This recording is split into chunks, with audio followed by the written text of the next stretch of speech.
Star. आपण पाहत आहात स्टार माझा.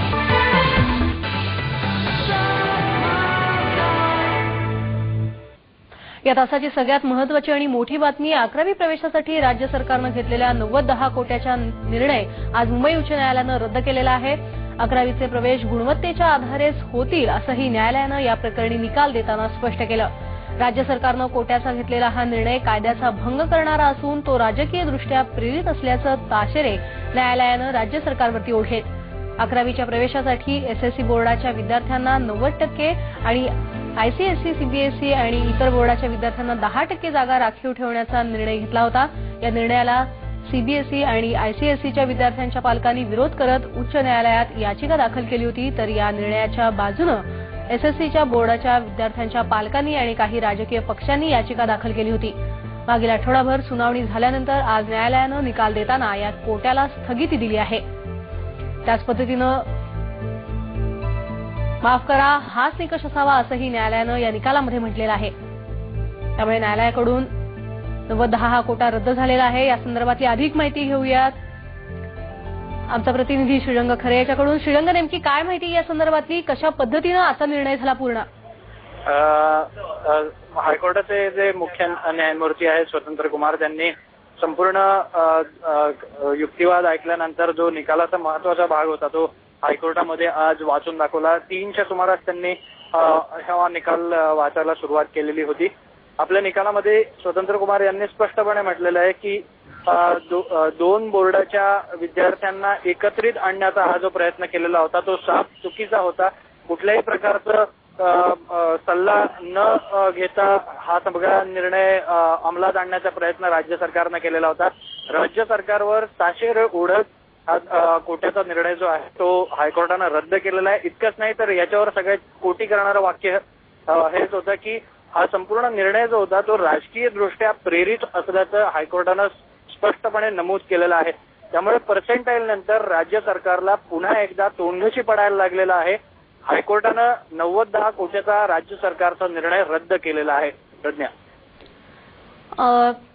श्रीरंग, आपण तुझ्याकडनं माहिती घेणार आहोतच, पण त्याच पद्धतीनं आणखीन एक महत्वाची गोष्ट आहे श्रीरंग, या सगळ्या प्रक्रियेमध्ये आताच ज्या पद्धतीने सांगितलं न्यायालयाने ज्या पद्धतीनं बाजू मांडलेली होती त्या पद्धतीने या दोन्ही बाजूंनी म्हणजे सरकारने आणि त्याच पद्धतीनं सीबीएसई आणि आयसीएसईच्या बोर्डाच्या जे लोक होते त्यांनी कशा पद्धतीनं बाजू मांडली, आपली बाजू सांगण्याचा कशा पद्धतीनं प्रयत्न केला होता?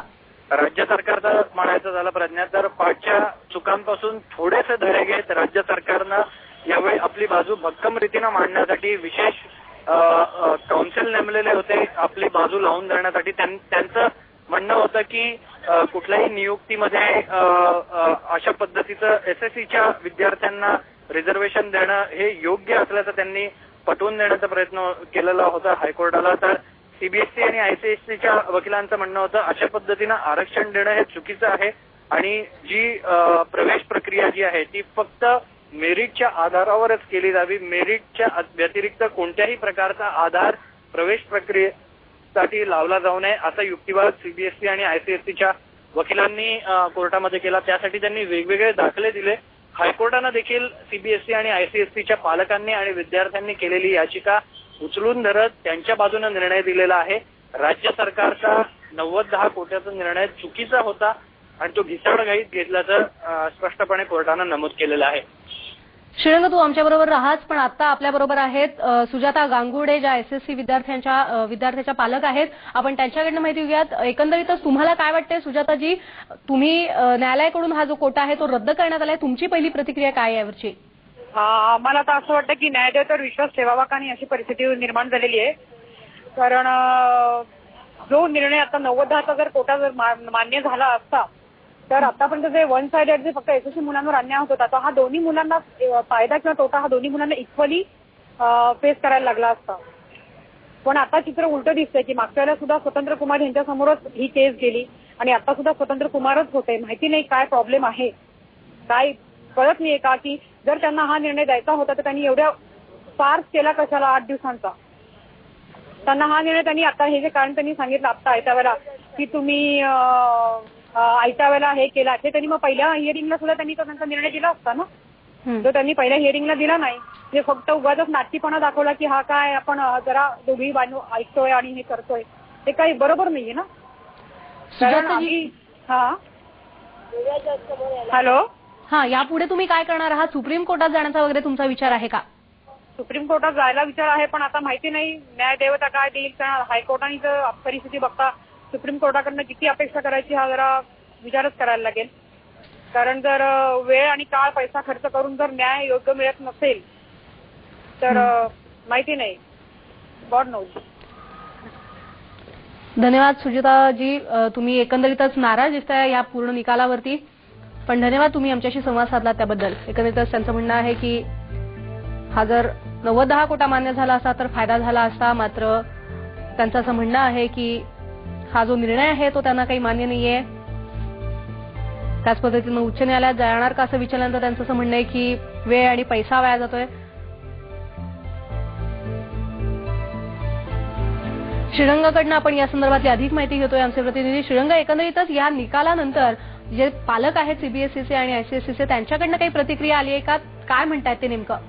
आयसीएसई आणि सीबीएसईच्या विद्यार्थ्यांनी हायकोर्टाचा हा निर्णय आल्यानंतर घोषणा देत आनंद व्यक्त केला. हायकोर्टाच्या परिसरातच त्यांनी आपला आनंद व्यक्त करायला सुरुवात केलेली होती. मोठ्या संख्येनं सीबीएसई आणि आयसीएसईचे विद्यार्थी हायकोर्टामध्ये जमा झालेले होते, तसंच त्यांचे पालक देखील जमा झालेले होते.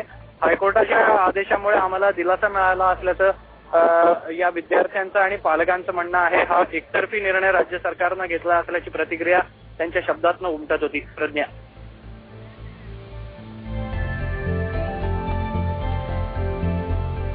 एकंदरीतच तू म्हणतोयस त्या पद्धतीनं आनंद होणं स्वाभाविक होतं सीबीएसई आणि आयसीएसईच्या विद्यार्थ्यांना आणि त्यांच्या पालकांना, पण एकंदरीत एसएससीच्या विद्यार्थ्यांना आणि त्यांच्या पालकांना नाराज झालेले आहेत, निराश आहेत ते. त्यांची पुढची पावलं काय असणार आहेत या संदर्भात तुझं काही बोलणं झालंय का?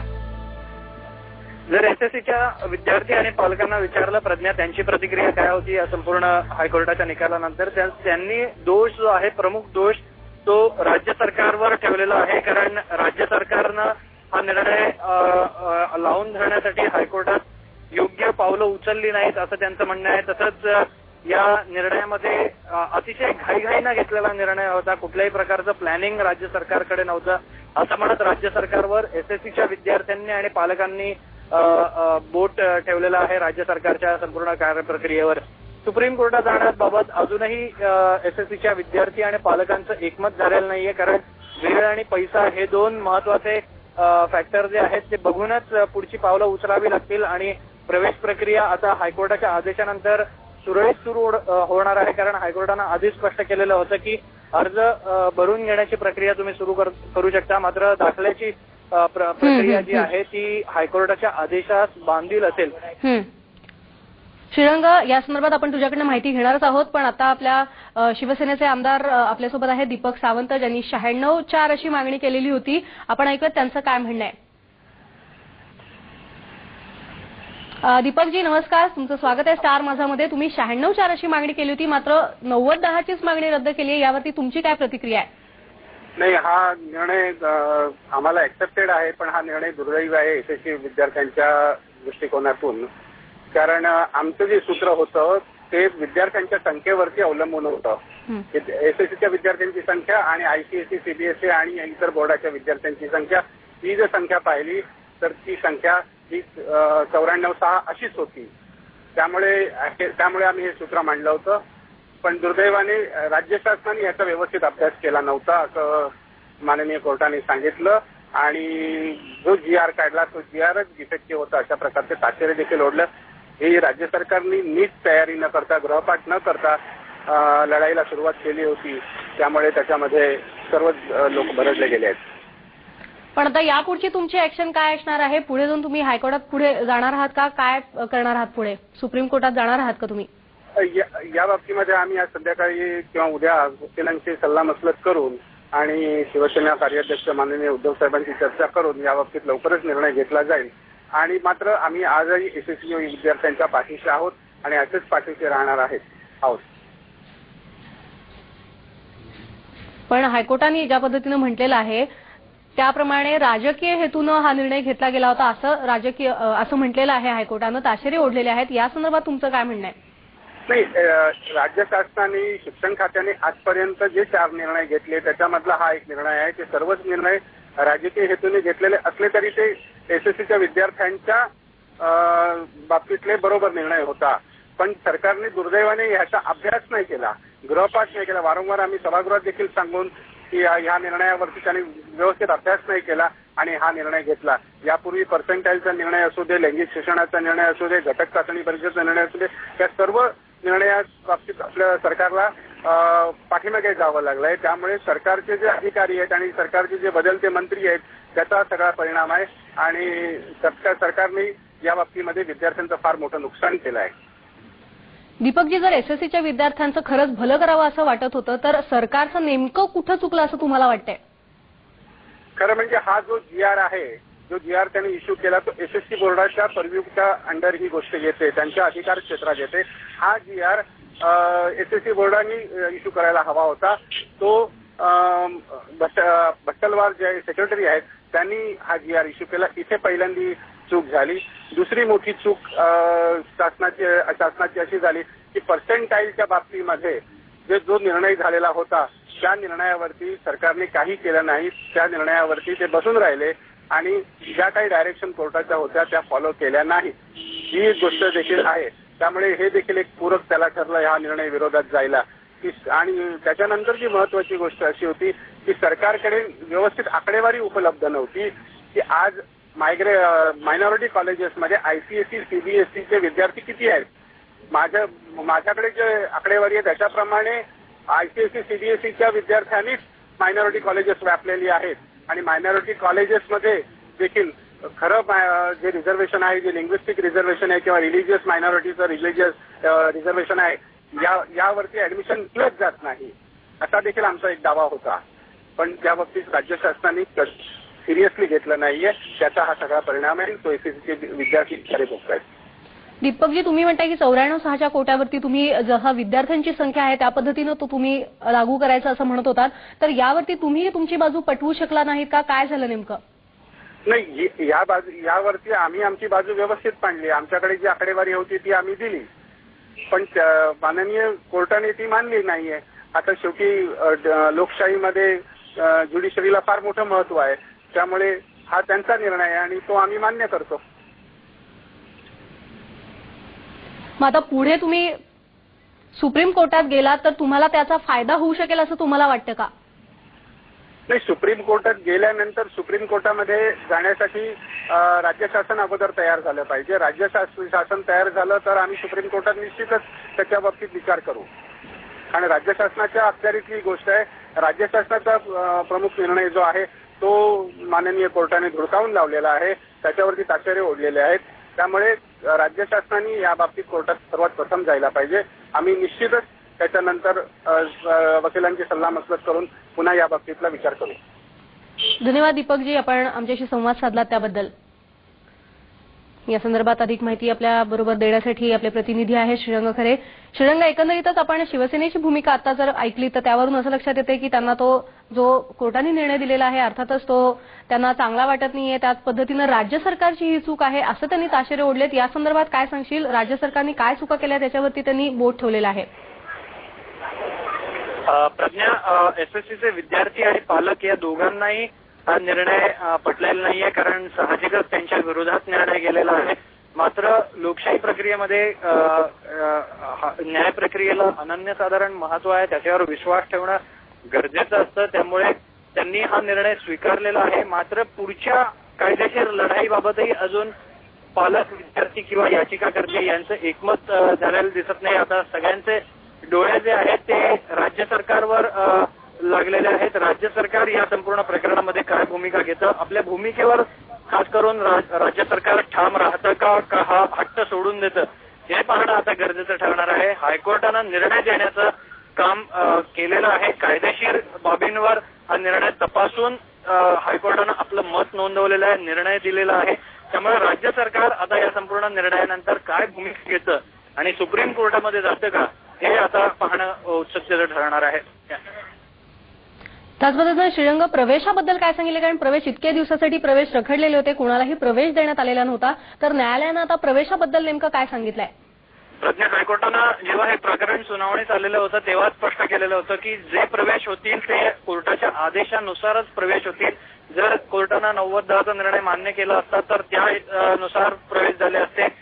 मात्र 90-10चा निर्णय रद्द केलेला आहे हायकोर्टानं.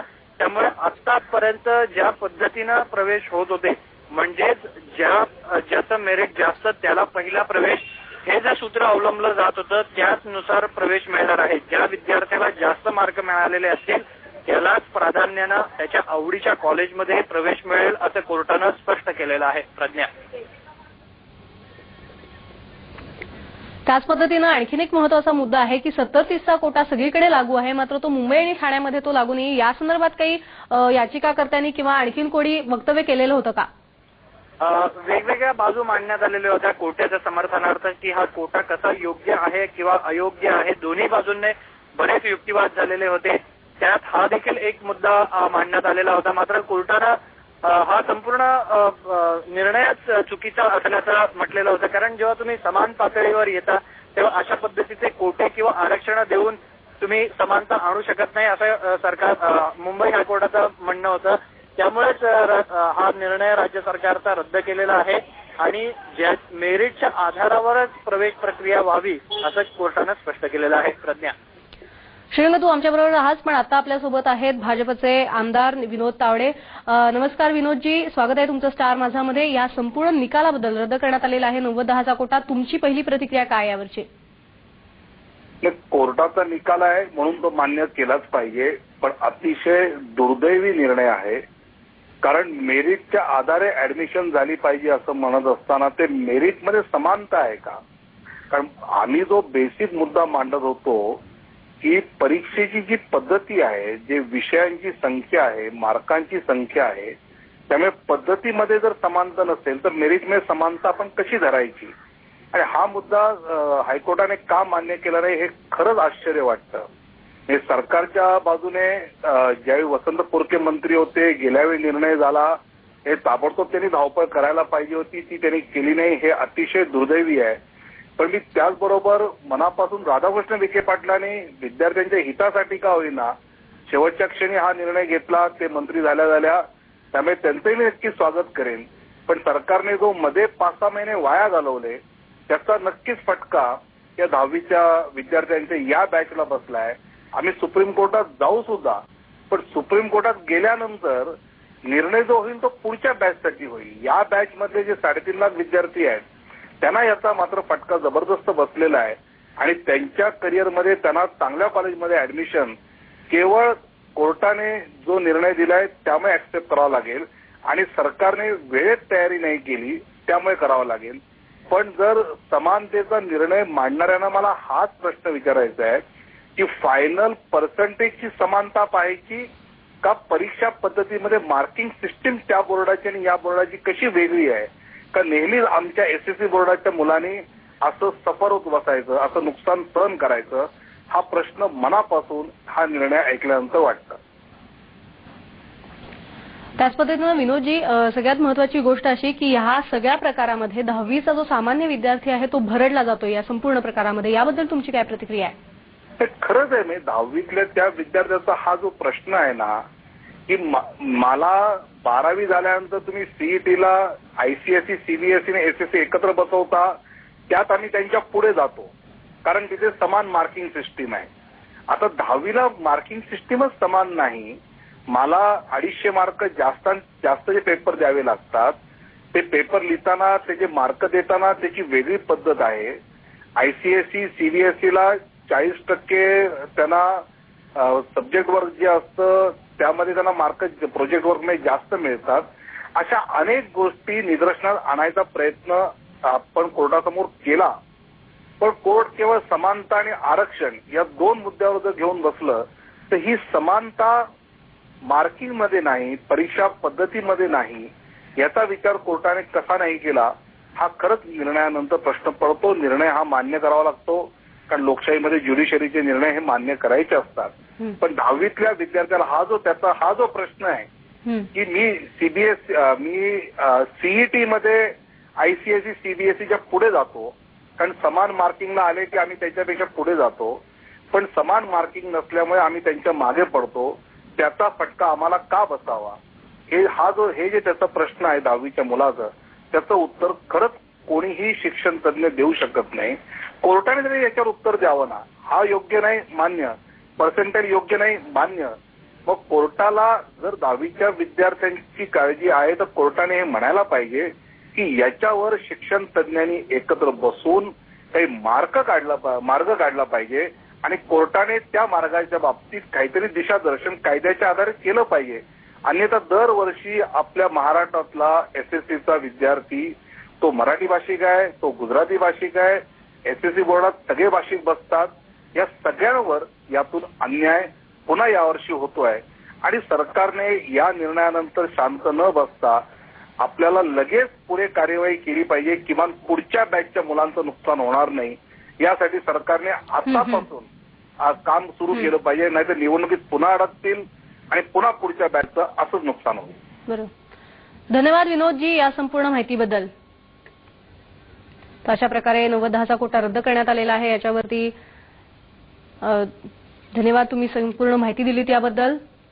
आणि एकंदरीत शिवसेना आणि भाजपचं असं म्हणणं आहे की सरकार यामध्ये कुठेतरी कमी पडलेलं आहे, गृहपाठ व्यवस्थित झालेला नव्हता.